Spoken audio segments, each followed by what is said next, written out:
युतीबद्दल चर्चा करण्यासाठी भाजप आणि शिवसेना नेत्यांची मातोश्रीवर बैठक सुरू। निवडणुकीनंतर भाजपवर सातत्याने आगपाखड करणारी शिवसेना सत्तेमध्ये सहभागी होणार का याकडे लक्ष। नमस्कार, मी आरती कुलकर्णी। महाराष्ट्र नामामध्ये ही बातमी आपण बघणार आहोत। शिवसेना सत्तेमध्ये सहभागी झाली तर नेमकी कशा पद्धतीने होणार याकडे सगळ्यांचं लक्ष लागलेलं आहे। पण त्याचबरोबर राज्यातल्या आणखीही महत्त्वाच्या हेडलाईन्स बघूया। दहशतवादी संघटना आयसिस साठी काम करून परतणारा कल्याणचा तरुण कट्टर विचारसरणीचा एनआयएच्या सूत्रांची माहिती। या तरुणाला अटक होण्याची शक्यता, तर कुटुंबियांचे आरिफच्या वाटेकडे डोळे।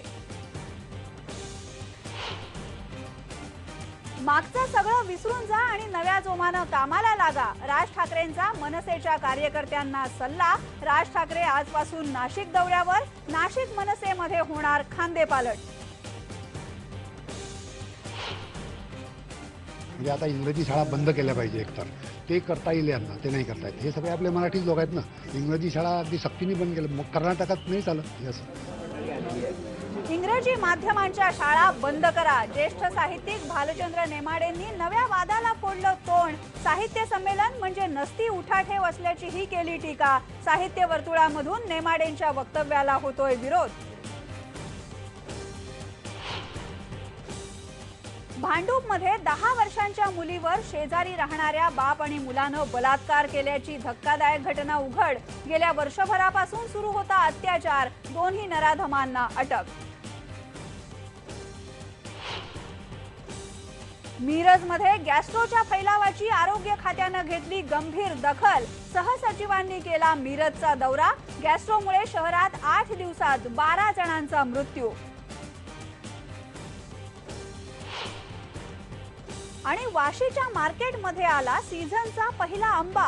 मार्च एप्रिल मध्ये येणारा हापूस नोव्हेंबर मध्येच विक्रीसाठी आल्यामुळे मार्केटमध्ये उत्साह। महाराष्ट्र नामाची आजची सगळ्यात मोठी बातमी म्हणजे भाजप आणि शिवसेनेमध्ये सुरू झालेल्या चर्चेबद्दलची। गेले अनेक दिवस एकमेकांवर आगपाखड केल्यानंतर अखेर दोन्ही पक्षांचे नेते युतीबद्दल चर्चा करण्यासाठी एकत्र आलेले आहेत। भाजपकडून केंद्रीय राज्यमंत्री धर्मेंद्र प्रधान आणि महाराष्ट्राचे सहकार मंत्री चंद्रकांत पाटील हे दोन नेते मातोश्रीवर शिवसेना नेत्यांची चर्चा करतात। शिवसेनेकडून युतीबद्दल निर्णय घेण्याचे सगळे अधिकार जे आहेत ते पक्षप्रमुख उद्धव ठाकरेंनाच आहेत। शिवसेना नेत्यांनी त्याबद्दल सांगितलेलं आहे। त्यामुळे मातोश्रीवर उद्धव ठाकरेंशी सुरू असलेल्या चर्चेमध्ये नेमका काय निर्णय होतो याकडे सगळ्यांचं लक्ष लागलेलं आहे। आपण बघतोय शिवसेना विरोधी पक्षामध्ये आहे, पण विरोधी पक्षातली शिवसेना आता सत्तेमध्ये सहभागी होणार का हा महत्त्वाचा मुद्दा आहे। आणि यावर भाजपचे दोन नेते जे आहेत ते शिवसेनेचे पक्षप्रमुख उद्धव ठाकरेंशी मातोश्रीवर चर्चा करतायत। या चर्चेमध्ये नेमका काय तोडगा निघतो, काय सत्ता वाटपाचा फॉर्म्युला निघतो याबद्दल पाहावं लागेल। पण कसं चित्र बदललंय तुम्ही बघू शकता। युती तुटल्यानंतर जागा वाटपाची चर्चा फिसकटल्यानंतर शिवसेना आणि भाजपच्या नेत्यांमध्ये अशा प्रकारची चर्चा ही होत नव्हती, पण आता मात्र आपण बघितलेलं आहे की भाजपचे नेते उद्धव ठाकरेंशी चर्चा करतायत।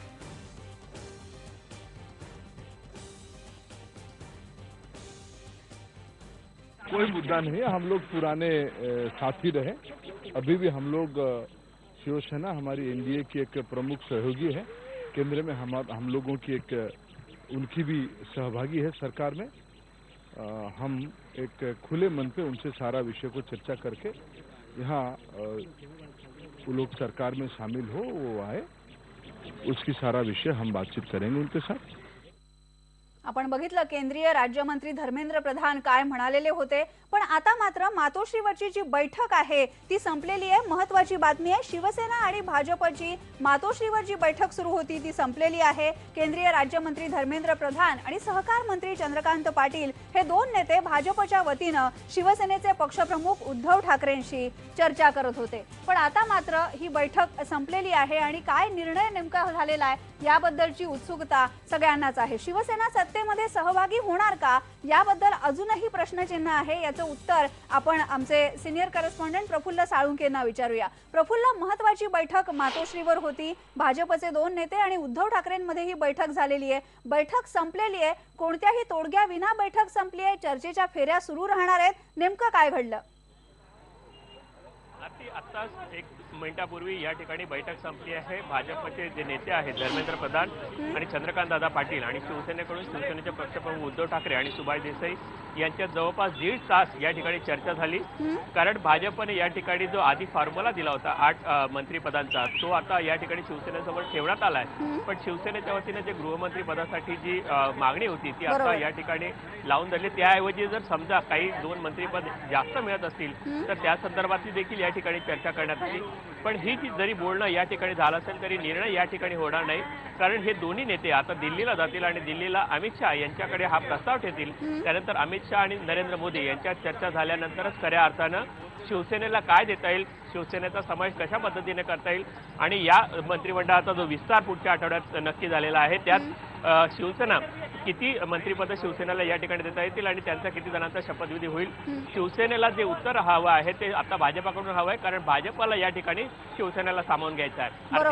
बरोबर आहे. भाजपकडून आता शिवसेनेला उत्तर हवं आहे. आपण बघितलं ही बैठक संपलेली आहे. पण या बैठकीमध्ये नेमकं काय घडलं ते आता हे दोन्ही नेते जे आहेत ते दिल्लीमध्ये जाऊन पक्ष नेतृत्वाला सांगणार आहेत आणि त्यानंतरच आपल्याला कळू शकेल. पुढची बातमी बघूया.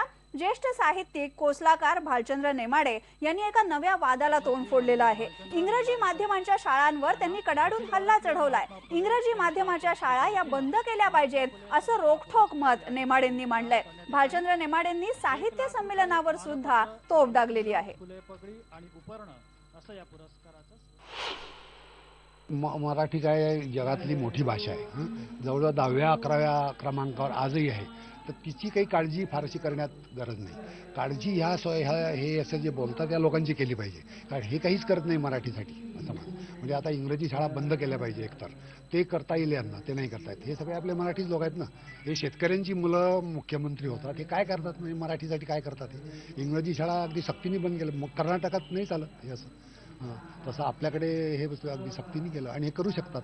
व्हॉल्टेअरचं एक मला इथे आठवलं आता की शहाणपणाला नेहमी मर्यादा असतात. शहाणपणा हा नेहमी काहीतरी त्याला हद्द असते. पण मूर्खपणाला काही हद्द नसते. त्यामुळे तुम्ही कुठे ते घ्याल कुठे काय त्याला काही सीमा नाही. काही करू शकतात ते. अगदी त्या ताहिती बेटावरही घेतील उद्या. तिथे 4 मराठी लोक आहेत म्हणून ते त्याच्यात आपण न पडलेलं बरं. कारण तो वाया घालवणार वेळ. कारण हे उंटावरून शेळ्या चालवणारे ब्राह्मण ग्रंथकार असं जे फुल्यांनी म्हटलं ते मी अजूनही म्हणतो. आपण बघितलं भालचंद्र नेमाडे इंग्रजी माध्यमाच्या शाळांबद्दल काय बोलले आणि त्याचबरोबर साहित्य संमेलनाबद्दल सुद्धा ते बोललेले आहेत. उद्या ताहिती बेटावर सुद्धा साहित्य संमेलन घेतील असंही भालचंद्र नेमाडे म्हणाले. त्यांच्या या वक्तव्यावर साहजिकच साहित्य वर्तुळातून काय प्रतिक्रिया उमटल्या आहेत त्याही बघूया. गमतीची गोष्ट आहे. भालचंद्र नेमाडे नेहमीच वादग्रस्त विधाने करतात. म्हणजे त्याबद्दल त्यांची प्रसिद्धी आहे की भालचंद्र नेमाडे काय बोलतात आज म्हणून लोक उत्सुकतेने ऐकत असतात वगैरे वगैरे वगैरे. त्यांनी नवीन प्रश्नांना चर्चा करायला वाव मिळतो. हे पण चांगलं आहे, चांगली गोष्ट आहे. पण भालचंद्र नेमाड्यांचं बोलणं आणि वागणं विसंगत वाटतं का बघा. भालचंद्र नेमाडे स्वतः इंग्रजीचे प्राध्यापक आहेत आणि ते म्हणतायत की इंग्रजी माध्यमाच्या शाळा बंद करा. दुसरं म्हणजे भालचंद्र नेमाडे एकीकडे संमेलनाला विरोध करतायत आणि दुसरीकडे बडोद्याच्या भाषा संमेलनात मात्र अगदी जाऊन छान सहभागी होत आहेत. असं नाही. एक आपली भूमिका ठाम असली ना तर त्या भूमिकेला चिकटून राहायला पाहिजे. मराठी शाळांना वाढावा मिळेल अशा अर्थाचं काही काम होणं गरजेचंच आहे. पण त्याचा उपाय इंग्रजी शाळांवर कायद्यानं बंदी आणून होणार नाहीये. तुम्ही लेखक म्हणून मराठी वाढवण्यासाठी काय केलं? मग मराठी साहित्य संमेलन हे मराठीसाठीच चालतं. अजूनही माझ्या माहितीनुसार इंग्रजी लेखकाला मराठी संमेलनाचा अध्यक्ष केलेलं नाही. हे थोडंसं का होईना, कणकण का होईना, मराठीचं काम चालूच आहे ना. शाळांवर बंदी घालून नाही चालणार आहे. मराठी माणसाची जी मनस्थिती झाली आहे की इंग्रजीशिवाय आता जगता येणार नाही, हा जो इंग्रजीचा दहशतवाद सगळ्या मराठी माणसांच्या मनावर आहे, त्याच्या कायद्याच्या बंदीचं काय करणार आहोत? ते बंद करणार आहोत का? इथं कायद्यानं बंदी घातली मराठी शाळा इंग्रजी शाळांवर. लोक गुजरात राजस्थान इकडं कर्नाटकात पाठवून शिकवतील इंग्रजी. मानसिकताच आपली मराठी माणसांची गेल्या 60 वर्षात तशी झालेली आहे. आपण बघितलं भालचंद्र नेमाडेंच्या वक्तव्यावर ज्या प्रतिक्रिया उमटतायत त्यामधून काही गंभीर मुद्दे मात्र उपस्थित होत आहेत आणि त्यावर चर्चा होते. पुढची बातमी बघूया. मनसेचे अध्यक्ष राज ठाकरे नाशिकच्या दौऱ्यावर आजपासून आहेत. मागचं सगळं विसरून जा आणि नव्या जोमानं कामाला लागा असा सल्ला राज ठाकरेंनी नाशिकच्या कार्यकर्त्यांना दिलाय. लोकसभा आणि विधानसभा निवडणुकीतल्या मनसेच्या दारुण पराभवानंतर राज ठाकरे पहिल्यांदाच नाशिकमध्ये आलेले आहेत.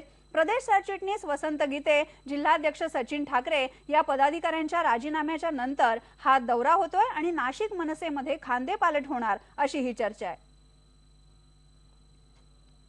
विदर्भाचा विकास झाल्याशिवाय महाराष्ट्राचा विकास होणं शक्य नाही असं मत मुख्यमंत्री देवेंद्र फडणवीस यांनी व्यक्त केलंय. मुख्यमंत्री 2 दिवसांच्या अमरावती दौऱ्यावर आहेत. 27 एकरांवर तयार करण्यात आलेल्या वनपर्यटन उद्यानाचं उद्घाटन त्यांनी केलं. शेतकऱ्यांच्या अडचणी पूर्ण करण्यासाठी आपण प्रयत्न करू असंही ते म्हणाले. सरकार असल्यामुळे आज जर महाराष्ट्राचा आपल्याला योग्य विकास करायचा असेल तर सर्वात पहिल्यांदा आपल्याला विदर्भाचा विकास करावा लागेल. जोपर्यंत आपला विदर्भ विकसित होत नाही, आज विदर्भामध्ये आमच्या समोर खूप प्रश्न आहेत. सगळ्यात मोठं आव्हान हे विदर्भात होणारे शेतकऱ्यांच्या आत्महत्या आहेत. अतिशय लाजिरवाणी अशा प्रकारची परिस्थिती आहे की ज्यामध्ये आमच्या शेतकऱ्यांना आत्महत्या कराव्या लागतात. आणि म्हणून आपण ठरवलंय अशा प्रकारची धोरणं या पलीकडे आपण आखणार आहोत की ज्या धोरणातनं शेतकऱ्यांना हे वाटलं पाहिजे की सरकार त्यांच्या पाठीशी आहे. त्यांच्या ज्या मूलभूत अडचणी आहेत त्या अडचणी दूर केल्या पाहिजेत. हा निर्णय देखील आपण घेतलाय. मुख्यमंत्र्यांच्या विदर्भ दौऱ्याबद्दल बघितल्यानंतर आता वेळ झालेली आहे एका ब्रेकची. पण ब्रेक नंतर पुन्हा भेटूया. पहा फक्त IBN लोकमत.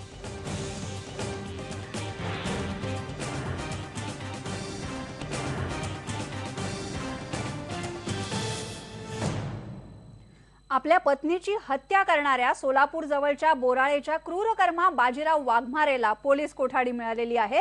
वंशाला दिवा हवा म्हणून पत्नीची हत्या करणाऱ्या या नराधमाला मंगळवेढ्याच्या कोर्टानं 7 दिवसांची पोलीस कोठडी सुनावली आहे. एकापाठोपाठ एक अशा 5 मुली झाल्याचा दोष पत्नीला देऊन बाजीरावनं काल आपली पत्नी राणूबाईचा गळा चिरला आणि तिची हत्या केली.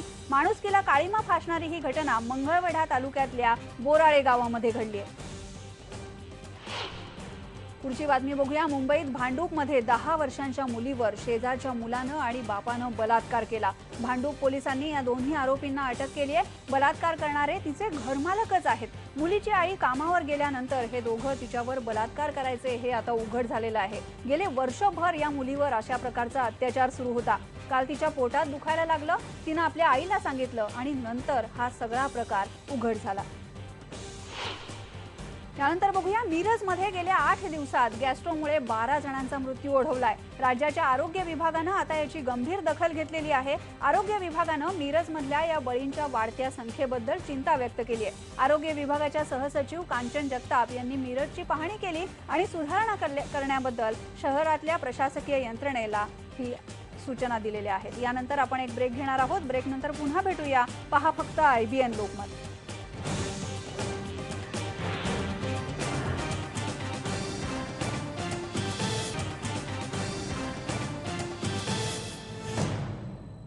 आणि हिवाळ्यामध्येच बातमी आहे हापूस आंब्याच्या आगमनाची. फळांचा राजा हापूस नवी मुंबईच्या APMC मार्केटमध्ये आता नोव्हेंबर महिन्यातच दाखल झालाय. रत्नागिरीतल्या विद्याधर दातेंनी पिकवलेले हे हापूस आंबे विक्रीसाठी सुद्धा तयार आहेत. 3 डझन हापूस आंबे नवी मुंबईच्या मार्केटमध्ये दाखल झालेले आहेत. दरवर्षी मार्च-एप्रिल मध्ये खरं तर हापूस आंबा नवी मुंबईच्या मार्केटमध्ये येतो. पण आत्ताच हा आंबा आल्यामुळे मार्केटमध्ये उत्साहाचं वातावरण आहे. आज पहिल्या हापूस आंब्याचं पारंपरिक उत्साहामध्ये पूजन सुद्धा करण्यात आलं. ज्ञानेश्वर शेळके यांच्याकडे हे आंबे विक्रीसाठी आलेत. यानंतर सुरांच्या दुनियेमध्ये जाऊया. संगीत रसिकांसाठी पर्वणी असणारा सवाई गंधर्व भीमसेन महोत्सव यंदा 11 ते 14 डिसेंबर मध्ये पुण्यामध्ये होणार आहे. नेहमीप्रमाणेच रमणबाग प्रशालेमध्ये हा महोत्सव पार पडणार आहे. यंदा महोत्सवाची सुरुवात सुंद्री या सनईची छोटी बहीण मानल्या जाणाऱ्या वाद्यानं होणार आहे. सोलापूरचे प्रसिद्ध सुंद्री वादक भीमण्णा जाधव यांच्या वादनानं या महोत्सवाला सुरुवात होईल. दरवर्षीप्रमाणेच पंडित शिवकुमार शर्मा, पंडित जसराज अशा दिग्गजांची महोत्सवामध्ये उपस्थिती असणार आहे. यानंतर महाराष्ट्र नामामध्ये इथेच थांबणार आहोत, पण जाता जाता बघूया शिवप्रताप दिनाच्या निमित्तानं आज पन्हाळगडावर शालेय विद्यार्थ्यांनी स्केटिंग रॅली काढलेली होती. त्याचीच एक झलक.